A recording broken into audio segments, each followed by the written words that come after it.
With my pup staring holes straight through my soul, I figured it was time to step away from the sawdust and make a couple knives.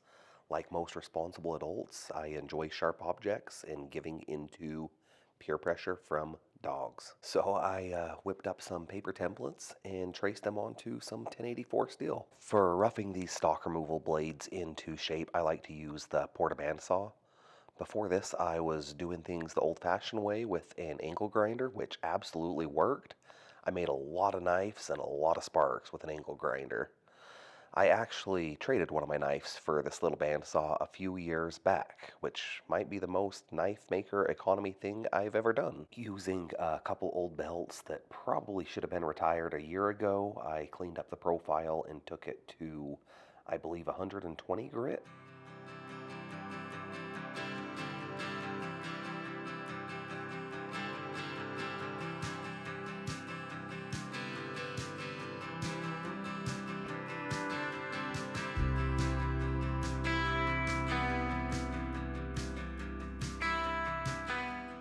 Most of my knives do get a sharpening choil, which is what I'm doing here.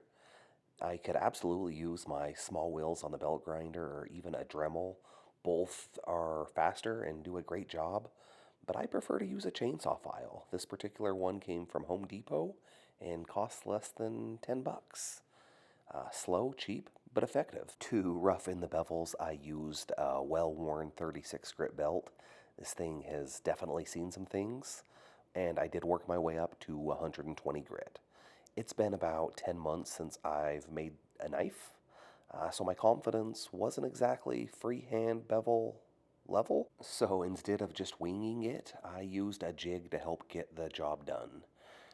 Around here, learning opportunities, also known as mistakes, they're kind of a staple here in my shop. The jig just helps keep those mistakes to a tasteful, manageable minimum. I called this a good stopping point for the preliminary bevels.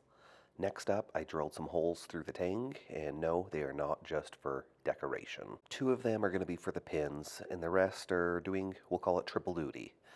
Helping with balance, shaving off a little weight, and giving the epoxy plenty of space to grab onto later when I attach the scales.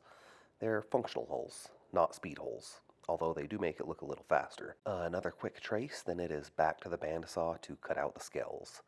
Nothing fancy here, just cutting them close enough that once they are temporarily attached, I can sneak up to what I'll call a generously near perfect fit. I am still experimenting with hamon lines, and spoiler alert, one of these turned out pretty okay, we'll call it, and I absolutely botched the other one. Unfortunately, my camera died right in the middle of my heat treat, so you don't get to witness the chaos firsthand. There were a couple reasons for the failure, but one of them was one of the bigger ones and absolutely avoidable. After my heat treat drama, I tempered both blades to 400 degrees for 4 cycles. I then gave them a light cleanup before heading back to finish the bevels. I did not fully apex the edge just yet. I did leave a little extra meat on there for a secondary bevel, which comes later in the video.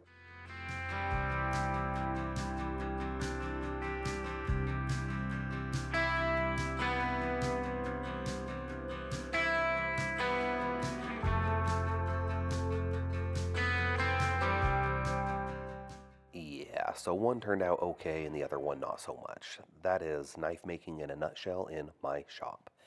If you want to know why this happened, drop me a comment below and I'll happily explain it.